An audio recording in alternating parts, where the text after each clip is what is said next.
Então nós vamos para o Salmo 46. À noite nós vamos fazer a exposição do Salmo 53, ok? Então você aí que deseja fazer uma leitura durante a tarde do Salmo 53, já o faça de forma didática aí para a noite nós debruçarmos sobre ele. Salmo 46. Muito bem, então como é da nossa praxe aqui, eu primeiro vou fazer uma divisão de como o texto ele está organizado, né? Ele é uma poesia para ser cantada, então ele tem uma lógica poética aí que nos ajuda didaticamente a entender o texto com um pouco mais de eficácia, né? E também sempre é importante saber o momento em que o salmista ele produz o salmo. A questão emocional, a circunstância, ela vai dizer muito sobre o texto em si. Então, vamos lá. Nós temos o texto aí, ele é dividido em 3 refrões, né? Então, Salmo 46, verso 1, nós temos o refrão, verso 7 e verso 11. Então, vamos fazer a leitura separando as coisas aí. Ele começa já com o refrão, né? Então, os irmãos que são dados à música aí, e nós que temos esse costume de louvar ao Senhor, então, o refrão, ele sempre é repetido depois de alguma argumentação histórica, de alguma poesia ali. Então, ele começa com o seguinte refrão: Deus é o nosso refúgio, a nossa fortaleza, auxílio sempre presente na adversidade. Aí então nós temos o quê? O primeiro conteúdo de descrição acerca do que o salmista quer tratar.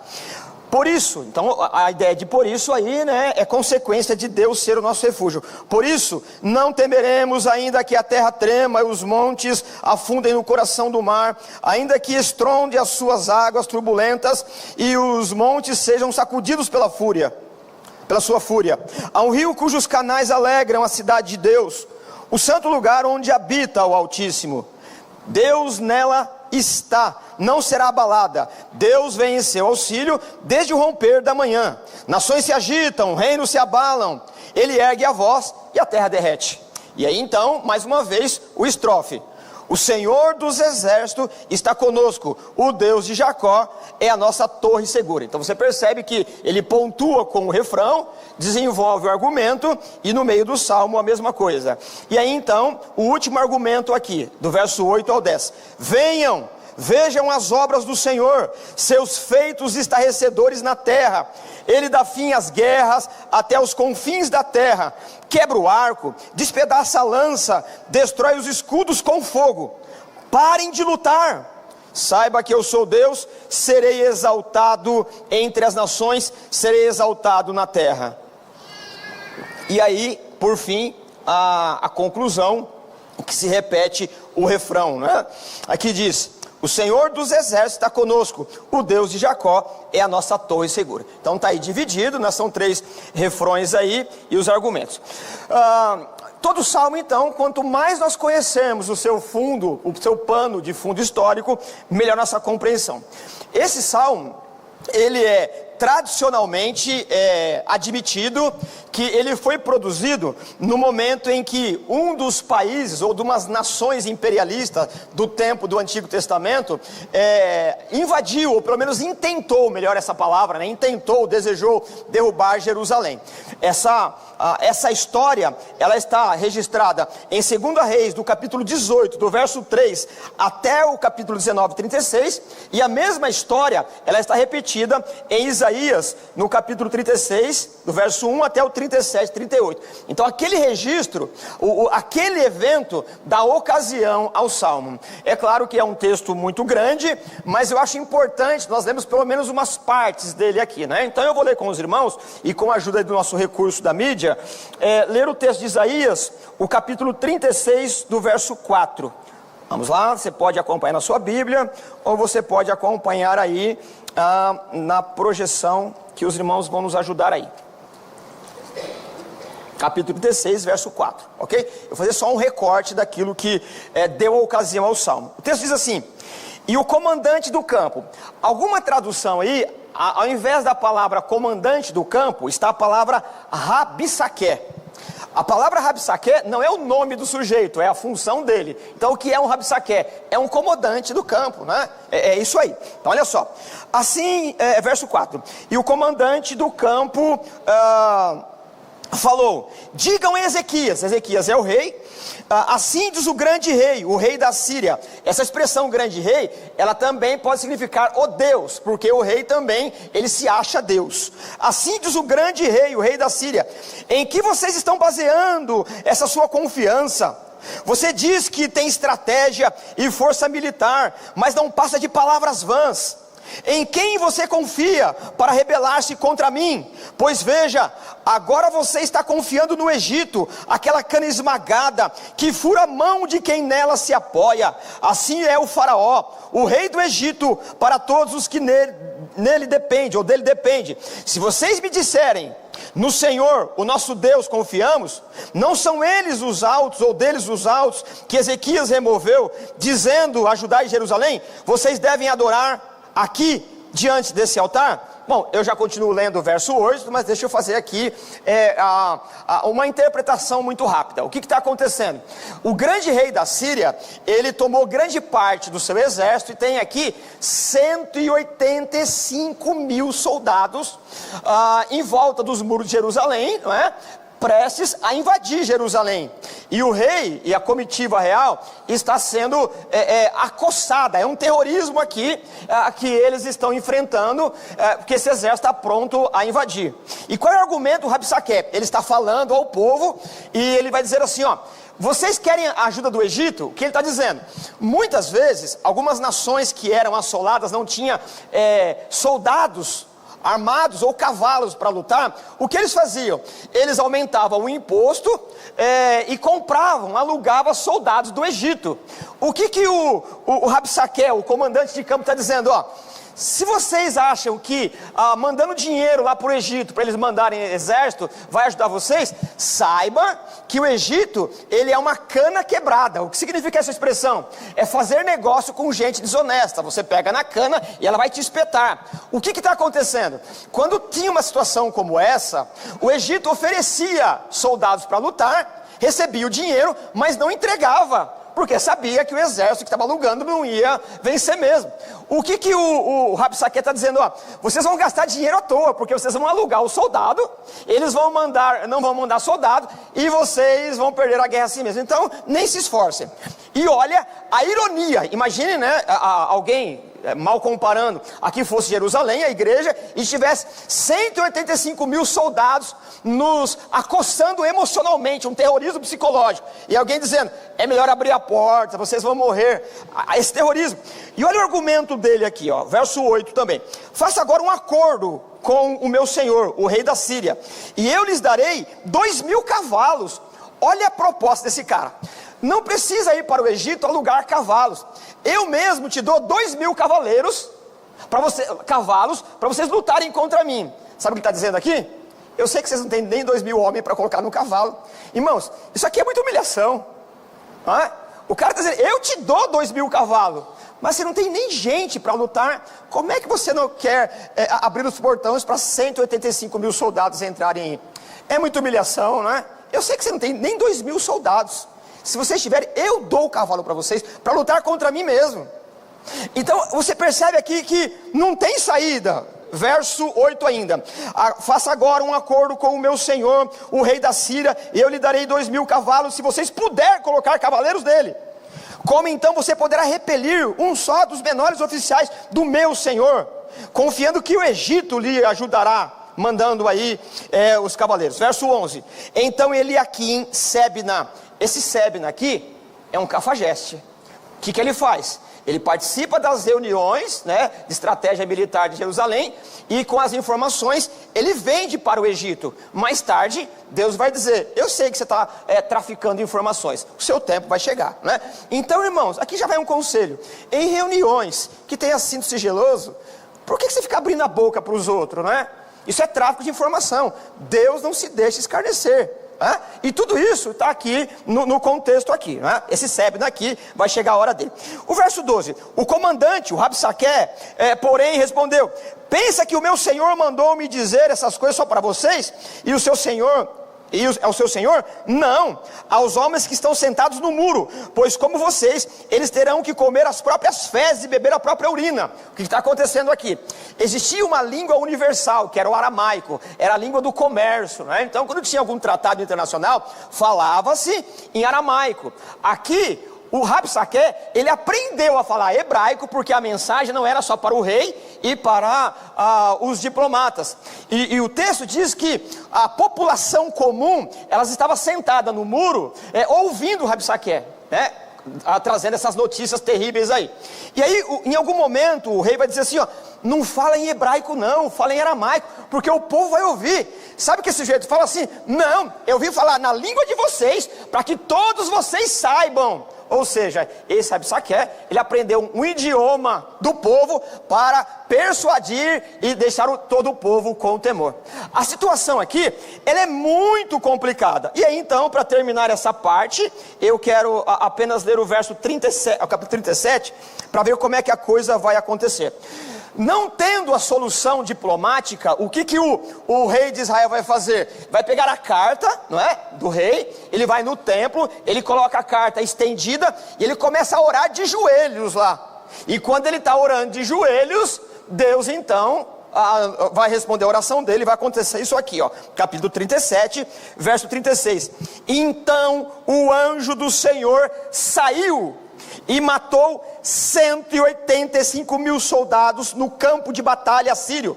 Quando o povo se levantou na manhã seguinte, só havia cadáveres. Assim, Senaqueribe, o rei da Síria, fugiu do acampamento para Nínive e lá ficou escondido. Então nós temos aqui o pano de fundo, que nós já temos então condições de trabalhar o texto com um pouquinho mais de causa, né, de teor teológico. Então esse salmo, quando ele é cantado nas festividades, ele tem esse pano de fundo, quando Deus matou, sem ajuda do exército de Israel, 185 mil soldados. Vamos então, algumas considerações antes da exposição do texto aqui. Ora, esse texto aqui, ele tem como esse pano de fundo lembrar essa vitória, né, impactante, acachapante. Deus determinou ou exterminou 185 mil soldados naquela ocasião. Mas a ideia do texto é lembrar, rememorar, reviver as vitórias que Israel teve pelo Senhor, a nossa torre segura.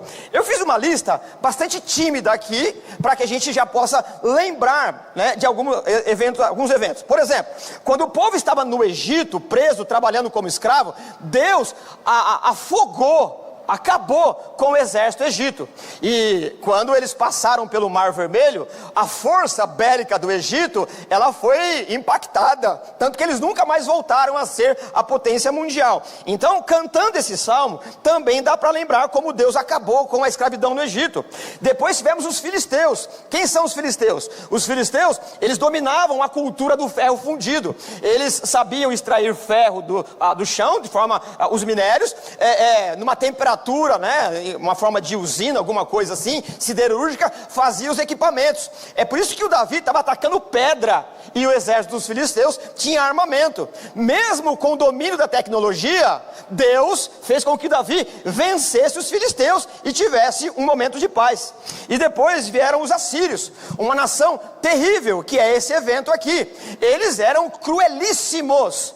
O método de tortura deles era terrível e aumentava os impostos. Deus então, numa única noite, acabou com 185 mil soldados deles. Vieram os babilônios, eles foram para a Babilônia, Deus os trouxe de volta. Vieram os medos persas, os gregos, os romanos. E aí então, quando Jesus nasceu, se cumpriu o texto de Daniel, que a pedra, que é Jesus, ela seria o reino que encheria. Então, o que isso é importante para nós? Só é possível celebrar ao Senhor a partir de uma leitura histórica. E nós já temos trabalhado isso daqui. De onde vem a nossa fé? A fé não é um salto no escuro no dia de amanhã.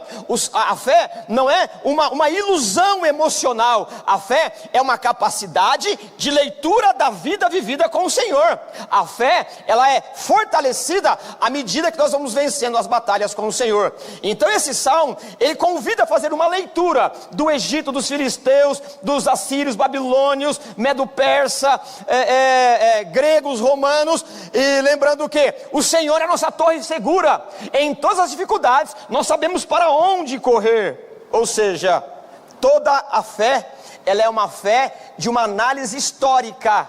Você lembra o que o Senhor fez por você e celebra. Fé é a capacidade de contabilizar os momentos que o Senhor te livrou. E maior livramento ainda, maior dádiva é lembrar que o Senhor, por meio do seu Filho, morreu na cruz para nos salvar. Então nós temos aqui uma leitura, um cântico que nos leva a contemplar o passado. Uma outra informação importante aqui, para nós já tratarmos os versículos, é que esse salmo, ele também tem um caráter, um sabor escatológico.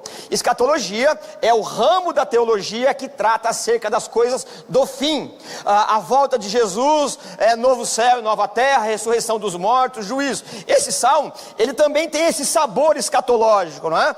Por que que é assim? Porque ele vai demonstrando, ele tem um paralelo com a criação do Éden. Lá no Éden, Deus criou o paraíso, e aqui as guerras e o pecado está fazendo o paraíso derreter, e nós vamos num dado momento aí trabalhar essa questão. Dito isso daqui, colocado esses fundamentos escriturísticos, então vamos aí analisar, à medida que nós temos o tempo aqui, os versículos que seguem. Verso 1, Deus é. Esse verbo aí, ele é melhor lido não como é, mas como tem sido, ok? Então, a gente pode ler assim, ó: Deus tem sido o nosso refúgio. Ele tem uma ideia de continuidade. Ele tem uma ideia de que ele não é no sentido de foi pontual e acabou. Não. Ele tem sido. A ideia de tem sido, ela contempla o passado, o momento e o futuro. Ele tem sido e continua a ser. O que ele continua? Ele tem sido. Ele é o nosso refúgio, a nossa fortaleza, auxílio sempre presente na adversidade.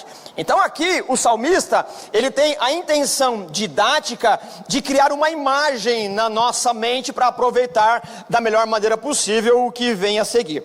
A ideia de refúgio, fortaleza, ela é uma ideia de uma cidade edificada numa montanha. No mundo antigo, isso se repete, a gente pode ver isso com um pouco mais de propriedade ilustrativa na época medieval, não é? Que quando havia necessidade, aí me remetendo ao contexto, não no medieval, quando as cidades elas eram edificadas na maior montanha. Por quê? Pela dificuldade de acesso, de chegada do inimigo. Então, você vai fazer uma capital, uma cidade, você escolhe uma montanha de difícil acesso, para que os inimigos não cheguem lá, ergue muros, e dentro do muro você constrói a cidade. E a cidade tem um lugar que é chamada de cidadela. O que é cidadela? Você tem lá os muros, a montanha, né? Imagine eu aqui, né? Eu estou num patamar mais alto, então os inimigos vêm vindo, é mais fácil que eu os ataque, jogando pedra, óleo quente, flecha, é mais fácil combatê-los. Então essa ideia de uma cidade fortalecida, o inimigo ele tem mais dificuldade, e mesmo que eles consigam subir a montanha, o morro, ele tem o que? Um muro bem alto, quase que intransponível.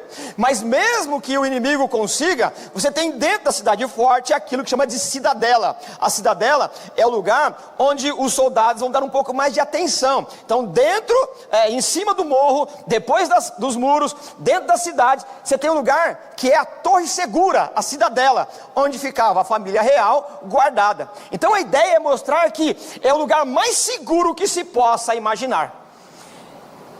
Eu vou fazer uma comparação aqui, e eu acho que poucos de vocês vão entender isso, mas a ilustração ela serve. Alguns irmãos mais velhos, mais antigos, que gostam, por exemplo, do esporte bretão, do futebol, vai lembrar de um sujeito chamado Fiore Giliotti.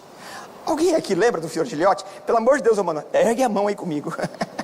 A irmã também lembra, né? Aqui, né, irmãos? Irmãos, esse camarada era um poeta, por isso que de vez em quando eu ouço ainda. Ele narrava o futebol e ele ia fazendo poesia, né? Tanto que quando acabava o jogo, ele disse, fecham-se as cortinas e termina o espetáculo, né? Aí ele vai dizendo assim, o sol está se pondo também, depois de contemplar a partida. Ele é maravilhoso nessas poesias. E quando, no decorrer da partida, estava um jogo difícil, quando um clube ou um time fazia o gol, naquela defesa estava bem postada, em dado momento ele dizia assim, ó, caiu a cidadela de tal time. O que é a cidadela? Eles estavam guardando e todos os ataques do adversário e não conseguia vencer. Num dado momento ele gritava, é gol, né? E caiu a cidadela do adversário, ou seja, foi conquistado o lugar que era mais protegido. Então isso nos ajuda a entender o que o texto está dizendo aqui, ó. Quem é o máximo da proteção? É claro que aqui ele está usando ilustração do mundo concreto, e é claro que todas as metáforas, as comparações, elas valem, mas elas não esgotam aquilo que é, porque a cidadela ela pode ser vencida, mas aqui não, é o máximo para mostrar que Deus é o nosso refúgio, é Ele que é a nossa cidadela, em tempo de investida, Ele é socorro presente na hora da angústia. Então está dado aqui, né, a ideia de Deus tem sido o refúgio, a fortaleza, a cidadela. E aí então ele começa a trabalhar essas questões aí, de onde vem o nosso medo. Já que ele é a cidadela, verso 2 e 3. Por isso, é claro que o por isso está dialogando, já que ele é a cidadela, já que ele é o refúgio, já que ele é a fortaleza, por isso não temeremos ainda que a terra trema. Então a primeira ilustração que ele está colocando aqui é a ideia de um sismo. A ideia de um terremoto. Imagine nós que temos informações quando há um terremoto, quando as placas tectônicas são chacoalhadas, o movimento, nós temos essa informação, nós tememos. Ainda que tenhamos as informações, temos condições científicas, aparelho para medir o tanto que a terra tremeu, mas nesse tempo aqui, quando havia terremoto, eles não tinham condições de saber o que estava acontecendo. Tanto que surgiram os mitos que os deuses estavam enfurecidos. Então o salmista, num evento como esse, que não tem explicação científica para o momento, ele diz assim, ó, Deus é o nosso refúgio, e ainda que a terra trema, que abale, ainda que tudo seja chacoalhado, e a palavra que aparece aqui no texto original de tremer, é a ideia de chacoalhar com veemência. Imagine você pegar uma toalha, alguma coisa, e chacoalhar e bater. Essa é a expressão que aparece aqui. Ainda que haja um terremoto, ainda que a terra trema. E aí, por conta do terremoto, o verso 2 ainda diz assim, ó, e os montes afundem no meio do mar, no coração do mar. Essa expressão, afundar no coração do mar, é aquilo que eu falei sobre a questão escatológica, do desfazimento da criação. Quando nós olhamos o texto da criação, o texto vai dizer que Deus disse para que houvesse a separação das águas e surgisse a parte seca. Você tem um movimento contrário aqui. Quando Deus criou todas as coisas organizadas, todas as coisas em harmonia, ele deu a ordem e a parte seca apareceu. O salmista, ele usa a questão inversa, por conta da fúria das nações, por conta dos problemas que estão assolando ou assolaram Israel, o movimento é o contrário. A criação de Deus está se desfazendo. A ideia aqui no texto é que a terra está sendo jogada, lançada, afundada, está desaparecendo a criação original. Então agora é claro que quando você lê o verso 2 comigo, a coisa ela começa a ter um pouquinho mais de sentido. Porque o Deus é nosso refúgio, por isso não temeremos, ainda que a terra trema. Irmão, isso aqui é um absurdo. Essa aqui é uma questão de fé por aquilo que Deus já fez por nós, e evidentemente que o Espírito de Deus está nos sustentando, porque o terror aqui, ele é potencializado ao máximo. Imagine aquele evento, aquele medo que te assola, que te tranca no calabouço, seja um momento real ou imaginário. Nós temos medos na vida que parece que a terra está tremendo e a organização, o mundo criado, ele está afundando. E aí, por conta de conhecer onde tem refúgio, o salmista ele explode em fé e diz: é por isso, mesmo assim, não temeremos. A terra pode tremer, aí ela pode afundar. Os montes afundam no coração do mar. A ideia de um tsunami, não é? Nós também sabemos por que surgem os tsunamis. Aqui, eles olham o evento, mas não sabem o que está acontecendo. Ainda que as águas se levantem, por conta do movimento das placas no mar, a gente sabe que a água agita e ela se levanta. Ainda que as águas se levantarem, Deus é o nosso refúgio. A inversão da criação, a terra, ela está se desfazendo por conta do pecado e da fúria das nações e daqueles que nos causam o pânico. Os montes aqui também têm um símbolo de estabilidade. Várias vezes na Bíblia você vai encontrar alguém dizendo que a nossa segurança está nos montes. Levo meus olhos para os montes, de onde vem o socorro? A ideia de monte é a ideia de alguma coisa intransponível. O que pode destruir um monte? Para nós hoje você tem uma série de ferramentas que pode derrubar um monte. Aqui não, aqui é intransponível. E ele diz assim ainda, a ideia do símbolo do monte é estabilidade e força, mostrando que as dificuldades, elas são reais. O mundo, ele se desfaz, basta você olhar.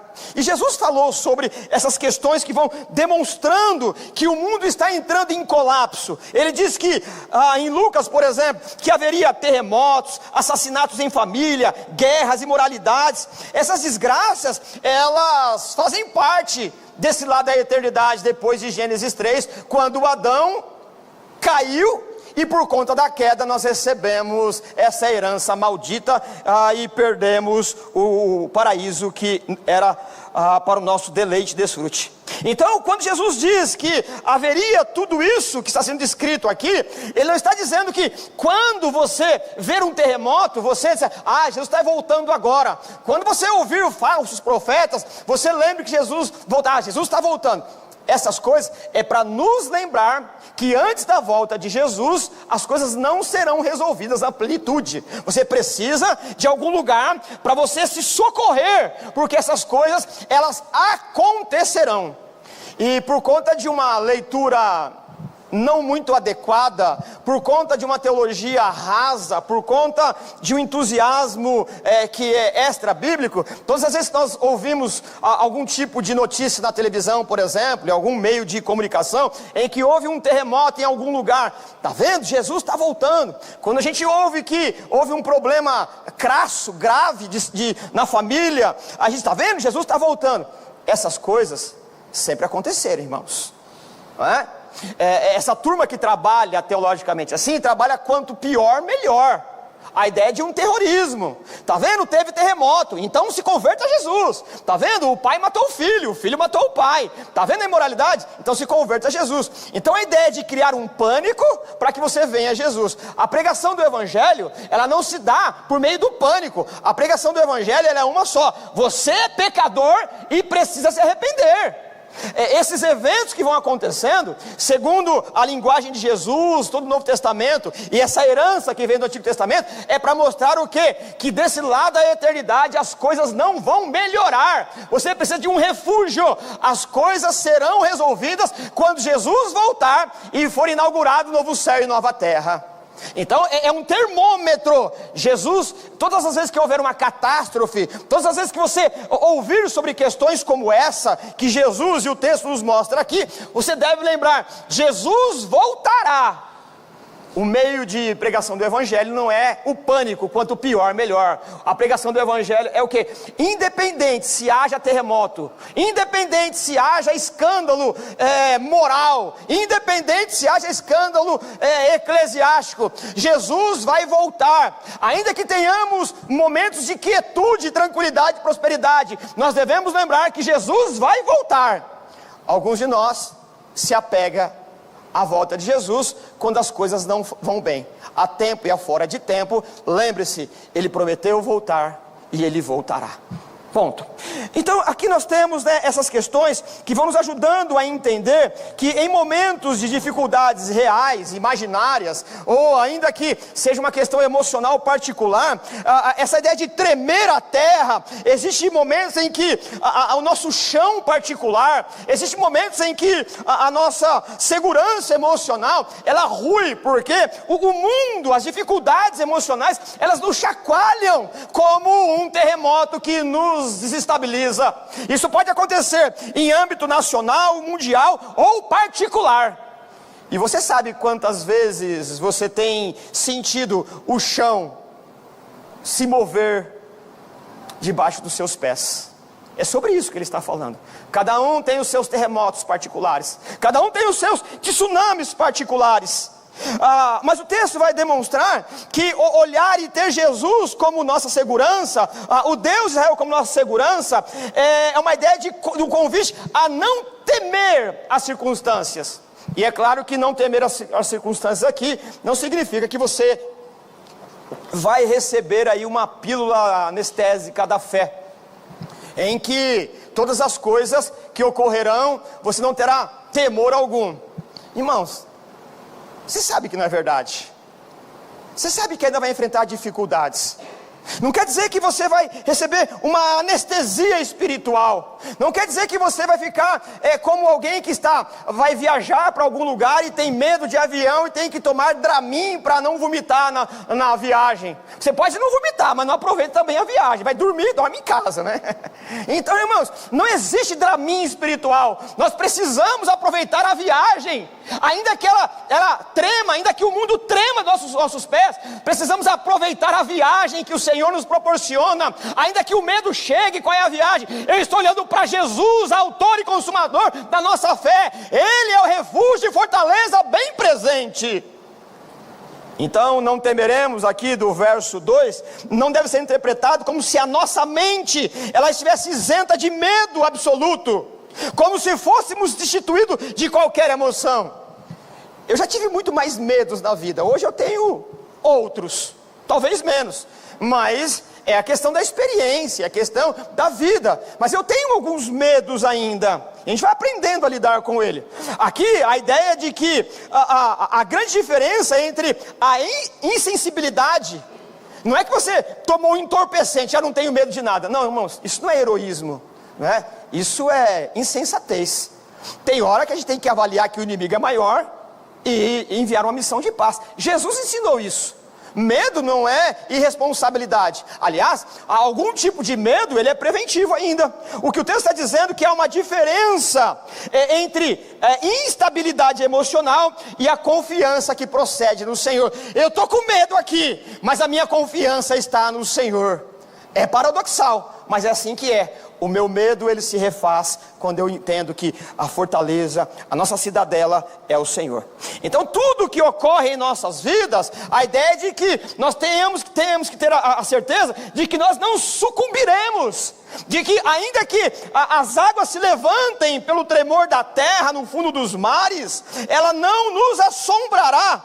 Porque Deus fará nascer em nós um destemor, uma coragem, mas não é uma coragem irresponsável, é uma confiança suficiente para encarar o medo com dignidade por meio do Evangelho. É isso que João vai dizer na sua primeira carta, no capítulo 4, verso 18. No amor não há medo, pelo contrário, o perfeito amor expulsa o medo. A palavra expulsar aqui, ekbalu, a ideia, quando tem um prefixo ek, a ideia é de dar força ao verbo. Então a ideia de balu é jogar. Então você pega uma coisa e joga. Quando você tem essa palavra expulsar, ek, a ideia é jogar para longe, como se alguém chutasse para muito longe. Então expulsar aqui, a ideia é de que quando o amor é perfeito, e esse amor está vinculado ao amor da cruz, quando esse amor é aperfeiçoado, ele lança para muito longe o medo. O fato de lançar o medo para longe, significa que ele existe. Percebe? Quando as circunstâncias das ondas dos tsunamis, dos tremores acontecem, o medo aparece. Mas quando o amor é aperfeiçoado em Jesus, segundo João, ele chuta para muito longe o medo, porque o medo supõe castigo. E aí deixa eu contar uma particularidade aqui, né? Particularidade que ocorreu aqui entre nós aqui. De manhã, né, eu sempre chego aqui e eu procuro falar com todos os irmãos na medida do possível. E aí, estava a Lise e a Maiara fazendo café ali, né? Preparando um lanchinho para as crianças. Elas estavam de costa. E eu cheguei, né, e disse assim, eu falei alguma coisa que eu não lembro o que era. A Lise estava tão concentrada que ela deu um pulo. Eu falei, tá vendo? Quem tem medo deve alguma coisa. Ela, pastor, nem me fala uma coisa dessa, né? O que eu estou querendo dizer aqui com esse evento da Lise aqui? O medo, ele aparece na Bíblia depois do pecado. Antes do pecado não existe medo. Por que existe medo? Porque na consciência a gente sabe que deve alguma coisa.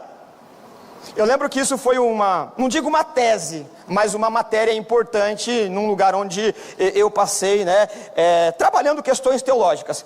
E eu usei, lá vai eu com os meus exemplos pueris, né, mas não tem problema. Eu assistia muito quando criança o programa dos Trapalhões. E teve um dia, num episódio que, acho que era o Didi, né, era o mais lá, que sempre se valia entre os outros. Ele queria alguma coisa e ele não sabia como conseguir. Então quando chegava um dos 3 outros lá, ele dizia assim, eu estou sabendo de tudo, mas assim, do nada. E aí chegava, seja quem for dos 3 lá, se ajoelhava e dizia, pelo amor de Deus, não conte para ninguém, eu faço o que você quiser. E aí ele conseguiu o que queria. E aí o outro e o outro. E qual foi a minha tese, né, defendendo essa questão do medo? O medo, a primeira vez que aparece a palavra medo nas escrituras, é depois que o Adão ele comete o pecado, e então apareceu o Senhor, ele teve medo. O que está acontecendo nesse caso, né, da encenação, que foi de onde eu parti para defender a minha tese lá, é que todo mundo tem medo de alguma coisa. De onde vem esse medo? Esse medo é da natureza pecaminosa. Nós devemos alguma coisa para Deus. É a herança maldita do pecado. E o que o texto está dizendo, que esse medo absoluto que nos aprisiona, ele é lançado fora. Por quê? Porque a nossa culpa diante de Deus, ela foi paga. Nenhuma condenação há para aqueles que estão em Cristo Jesus. Eles não mais são condenados, porque o medo de ser condenado foi cravado na cruz. O amor nos liberta do medo. A gente assusta ainda, porque ainda a nossa natureza não está aperfeiçoada, mas o medo maior da culpa diante de Deus, ela já foi liquidada. Portanto, no amor não há medo, pelo contrário, o perfeito amor expulsa o medo, porque o medo supõe castigo. Não há mais castigo para aqueles que receberam Jesus. Aquele que tem medo não está aperfeiçoado no amor. Alguns medos ainda passarão a existir na nossa agenda diária, mas o medo maior que nos aprisiona, esse já não tem domínio sobre nós, porque Cristo pagou a nossa dívida na cruz. Então o verso 2, ele trabalha com essa questão do medo que se apresenta quando vemos essas intempéries naturais. E ainda ele continua, Deus é nosso refúgio, verso 3, ainda que estrondem as águas turbulentas e os montes sejam sacudidos pela sua fúria. E aqui então é a questão do tsunami. Verso 4. O verso 4, ele tem um paralelo com a catástrofe do verso 2 e 3. Ele começa aqui, né? Imagine alguém contando um terremoto, um tsunami. Chacoalhou tudo, aquele desespero, aquele medo. E agora o verso 5, o tom de voz ele diminui. Se no 2 e 3 você tem uma angústia, um desespero, no verso 4 tem tranquilidade e segurança. Aqui está tsunami. Aí o verso 4. Há um rio cujos canais alegram a cidade de Deus. Olha a mudança de emoção. O que o salmista está querendo dizer de uma forma muito simples aqui, é que nós olhamos a vida nessa perspectiva aqui, né? No horizonte. E do horizonte, as ondas que se levantam, elas são enormes. Elas estão agitadas. O tremor nos assola e nos coopta pelo medo, nos sequestra. Mas Deus está olhando daqui. Ainda que tenha um grande tsunami, todo tsunami, o salmista diz, Isso que você está vendo, que é tsunami, é um fiozinho de água que está correndo. Para Deus, são águas tranquilas. O que ele está dizendo? Que tudo na vida é uma questão de perspectiva. A nossa perspectiva é assim, a de Deus é assim. Há um rio cujas correntes alegra a cidade de Deus. E mais uma vez, você tem essa comparação do Éden. No Éden, quando Deus criou, tinha uma fonte de água que dividia em 4 braços, 4 rios, que irrigava toda a criação, dando a entender os 4 ventos, né? A rosa do tempo, ou das direções norte, sul, leste, oeste, mostrando que Deus irriga e Deus sustenta o que criou. Mas aqui é uma ideia do desfazimento da criação, aquilo que é uma confusão do ponto de vista humano, e tudo está se desfazendo. Mas do ponto de vista de Deus, o jardim ainda está sendo regado, cuidado. Jesus, num dado momento, estando no barco com os seus discípulos, ele deu ordem para o vento: acalma-te, aquieta-te, mostrando que ele tem domínio sobre a criação. O que pode surpreender ao Senhor? Essa ideia de há um rio cujas correntes alegram a cidade de Deus, é uma ideia de que tudo está sob o controle de Deus. Imagine você, se trabalha numa repartição pública, em algum lugar burocrático, em que você tem 2 colegas que trabalham com muito papel. Um deles, a mesa é cada papel jogado num lugar, ele precisa de uma caneta, não sabe onde está tudo desorganizado. Tudo desorganizado. E quando ele precisa de alguma coisa, é um desespero. O desespero, a desorganização, é o verso 2 e 3. Mas o outro amigo é o verso 4. Está tudo certinho. Se precisa de alguma coisa, está aqui, tudo organizado. A ideia é de que a mesa do Senhor está organizada. Ele tem o controle de tudo. É a minha e a sua mesa que se desorganizou. Por culpa sua mesa, por culpa de terceiros, por culpa disso, por culpa daquilo. Mas o importante é que a mesa do Senhor está organizada. Diante dele está tudo organizado. As águas não são turbulentas. Diante dele é o som daquele riacho, que faz aquele barulho, que traz tranquilidade. E muitos de nós sabem o que é estar à beira de um córrego, aquele barulho que acalma, aquilo te traz até uma sonolência, aquele barulho da água correndo, traz uma calmaria, traz um sossego, diferente do tsunami. Diante de Deus, tudo traz calmaria. E aí o texto diz: há um rio cujas correntes alegram a cidade de Deus. O lugar santo onde habita o Altíssimo está organizado. E aí o verso 5, nós temos o que? Deus nela está, na cidade. Então aqui você tem confusão, aqui Deus está entronizado. A ideia de nela está, tem uma ideia de segurança, de controle. Está perturbado aqui, mas onde Deus está, não. Deus nela está, e ele não é abalado. A palavra abalado aqui, ela é a mesma que aparece no verso 2 e 3. Aqui está tudo abalado, mas onde Deus está, Deus não está sendo abalado. Ele tem domínio, ele tem controle, ele é soberano. O que pode abalar o trono do santo, o que pode preocupar o eterno, o que pode causar preocupação? Deus não vacila, Deus não dorme, Deus não titubeia, ele está sempre vigilante. O guarda de Israel tem controle sobre todas as coisas. Lembre que tem 185 mil soldados do lado de fora. E a ideia de romper da manhã que aparece aqui é uma expressão que ela vai aparecer algumas vezes na Bíblia. A ideia de romper da manhã, ela aparece inclusive em Êxodo, capítulo 14, está escrito assim, 14, 27. Moisés estendeu a mão sobre o mar, e ao raiar o dia, o mar vermelho voltou ao seu lugar. Quando os egípcios estavam fugindo, foram de encontro às águas, e o Senhor os lançou ao mar. A ideia que está aparecendo aqui é que romper da manhã é alguém que começou alguma coisa e não consegue dormir enquanto não termina. É claro que Deus não se fadiga, aqui é uma poesia. Alguns de nós sabem muito bem como é isso. Você começa uma tarefa e você vai dormir porque acha que é hora de dormir, de descansar, de forma lista, claro, essa coisa toda. Mas você não consegue dormir, você vira de um lado para o outro, não consegue dormir porque a coisa foi começada. Aí o que você faz? Levanta e vai terminar o que você não consegue dormir. A expressão é essa, entre aspas, Deus não consegue dormir enquanto não termina. É claro que é uma figura humana, para tentar explicar, mas o que o texto está dizendo para nós aqui, é que antes do romper da manhã, Deus fica desassossegado. É claro que Deus não pode, né? É uma figura de linguagem. Imagine Deus, eu não terminei isso, como é que eu posso terminar isso? Eu tenho que terminar, e ele levanta da cama, né? E vai lá terminar. A ideia é que Deus não deixa com que as águas turbulentas elas passem do prazo determinado por Ele. É Deus que levanta as águas por meio que Ele quer, a hora que Ele quer, e quando Ele decide no romper da manhã, Ele dá ordem e as águas baixam. Os sismos, os terremotos terminam. Por quê? Porque é Ele que tem domínio da natureza, foi Ele que criou e Ele tem domínio e o controle sobre ela. Deus não tosquenejará, nem dormirá o guarda de Israel. O medo é nosso, a preocupação é nossa, mas Deus ainda continua soberanamente controlando toda a criação.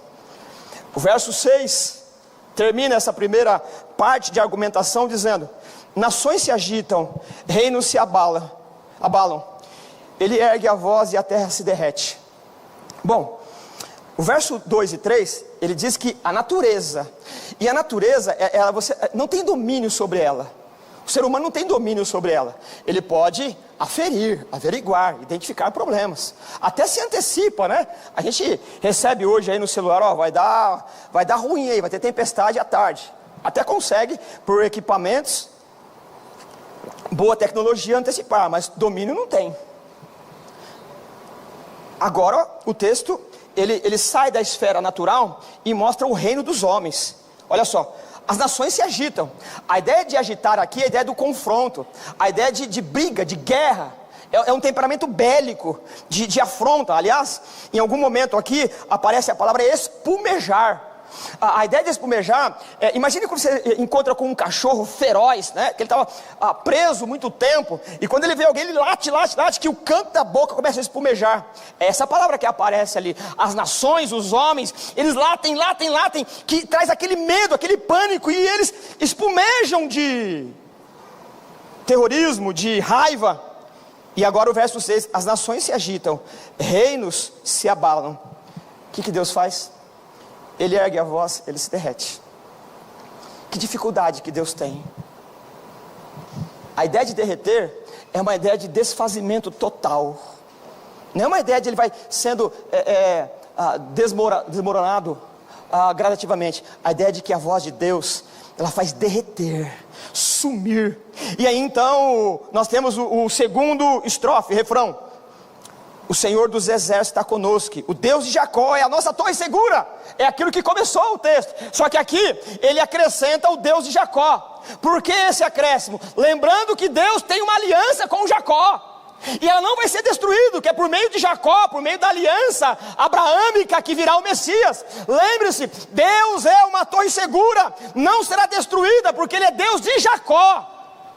Há uma aliança aqui. Depois então nós temos o verso 8, e só um passinho para trás ainda, a ideia de o Senhor está conosco, é a palavra Emanuel, Deus conosco. Emanuel, ele foi aplicado a Deus conosco de forma definitiva na encarnação do verbo. Quando Jesus nasceu, o verbo se fez carne. O Emanuel, ele é permanente ali, mas todas as vezes que Deus livra o seu povo, Emanuel, ou seja, Deus está conosco, Emanuel. Essa é uma palavra, não é exclusiva para a encarnação do verbo. Aliás, se tornou para o verbo depois da encarnação. Mas antes, quando Deus abriu o mar vermelho, Emanuel. Quando Deus proveu o alimento no deserto, Emanuel. Quando a nuvem os protegia de dia no deserto. Quando a coluna de fogo. Quando? Todas as vezes, Emanuel, Deus conosco. E você, como eu, tem as suas ocasiões de Emanuel. Quando você percebeu de forma clara, explícita, inconfundível, a mão de Deus numa situação em que não tinha condições de ser resolvida. Deus é o seu Emanuel. É um Emanuel particular. Deus te socorreu. Você tem elementos demasiados, exagerados. Como a gente diz, dá para espalhar com as duas mãos. Se você fizer uma contagem honesta de quantas vezes Deus te socorreu, o teu Emanuel. O Emanuel que é criação, que é criador, Ele é teu particular, Emanuel, Deus conosco. Tem um hino que diz, um hino um pouco mais antigo, ele diz assim: quantas bênçãos, diga quantas são, e você verá surpreso quantas coisas a divina mão te proporcionou. É claro que não é assim, né? Tem uma melodia e é mais bonito, mas foi isso que eu lembrei.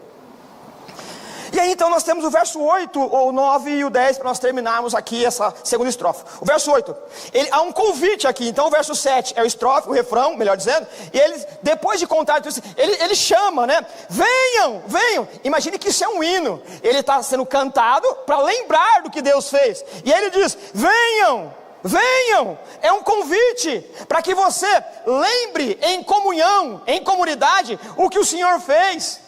É mais ou menos o que a gente faz aqui no culto de ceia. Fazer isso em memória de mim é um ato de comunhão para lembrar a história do amor de Deus. Venham, um convite para que você veja como Deus já defenestrou, como Deus já fez sucumbir os nossos inimigos. Isso nos fortalece. Venham, venham, vejam as obras do Senhor, seus feitos estarrecedores na terra. E aí o verso 9, ele vai dizer a dificuldade que Deus tem para acabar com as guerras. Porque lá no verso 2 e 3, ele diz do tsunami e do terremoto. Mas diante de Deus é uma água tranquila. Agora, o texto diz que tem uma guerra. E Deus tem tanta dificuldade de acabar com as guerras. Olha como ele faz, olha o esforço. Ele dá fim às guerras até os confins da terra. Como é que ele faz? Ele quebra o arco e despedaça a lança. Quebrou o arco, não tem mais briga. Olha que dificuldade que Deus tem para acabar com as guerras. O arco e a lança é o meio de ferir e de atacar. Aí, mais uma vez eu lembro, né?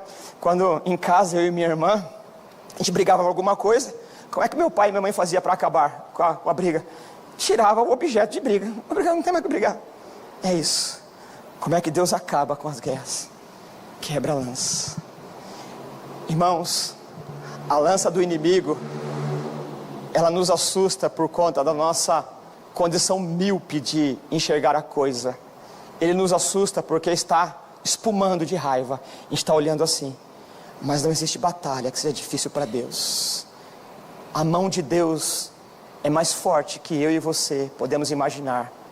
Ele tem competência para quebrar qualquer tipo de lança, de acabar com qualquer tipo de guerra. Deus é poderoso para fazer muito mais do que pedimos ou pensamos. Ele é Emanuel, é Deus conosco. Ele sabe nos conduzir e nos colocar na cidadela em refúgio. Ele dá fim às guerras até o fim, aos confins da terra. Quebra o arco e despedaça a lança e destrói os escudos com fogo. E aí tem o texto clássico, célebre, do verso 10.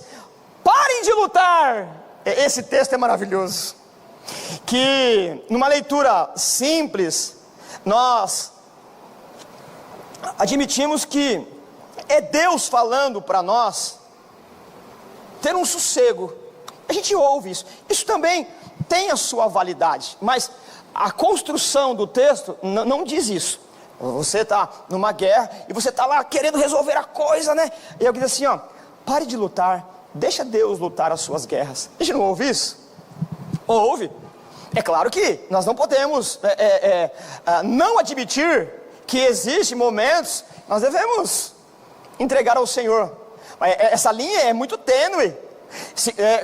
Admitir que Deus nos socorre não significa que nós devamos ser aí, ociosos, negligentes. Dizer que Deus vai trazer o pão não significa que você não tem que trabalhar amanhã. Não é um convite à insolência, muito pelo contrário. Aqui não é questão de o preguiçoso, que ele acha que Deus vai dar o pão, eu não vou trabalhar. Não é isso. Então essa linha é muito tênue aqui. Eles não nos chamam a uma falta de energia para o trabalho. Pelo contrário, parem de lutar.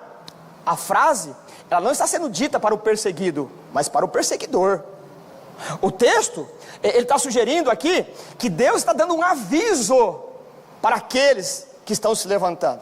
Então eu vou fazer a leitura de novo aqui, ó. Quem que é o sujeito da frase aqui? São as nações que se levantam, não é? Então as nações se levantam, eles causam pânico, estão brigando.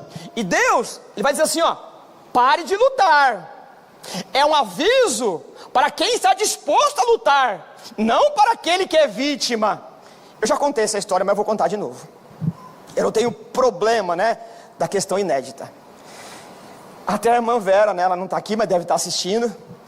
Ela disse que meu pai é meu herói. E de fato, irmãos, né, o meu pai é meu herói, né? O meu pai, assim, ele é... A minha mãe, meus pais, eles foram assim... eu não tenho palavra para descrever o tanto que eu e minha mãe temos uma admiração por eles. Eu lembro uma ocasião, meu pai jogava futebol de várzea. E ele me levava, né? E teve um dia ali na bela Carapicuíba, ele foi jogar num campo de várzea, e tinha um time, os colegas dele, né? E ele estava jogando, estava no campo lá, e ele me colocou encostado assim no muro, né? Eu fiquei assistindo. Ele falou uma coisa para mim, ó: não sai daí, moleque. Bom, e quando meu pai falava, eu não saía, né? Ele falava, moleque, tá bom, pai, tranquilo, né? Eu vou nada.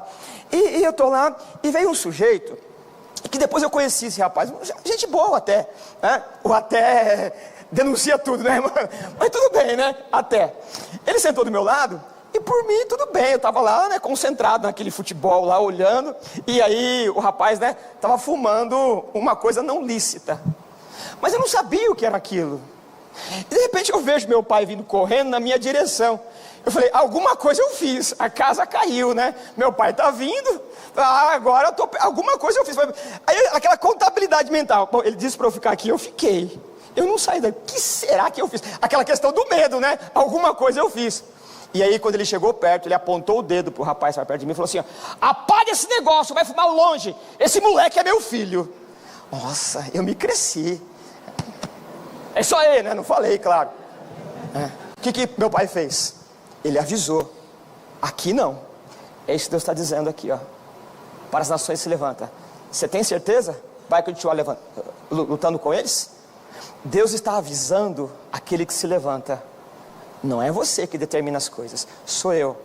Calcula o custo de mexer com ele.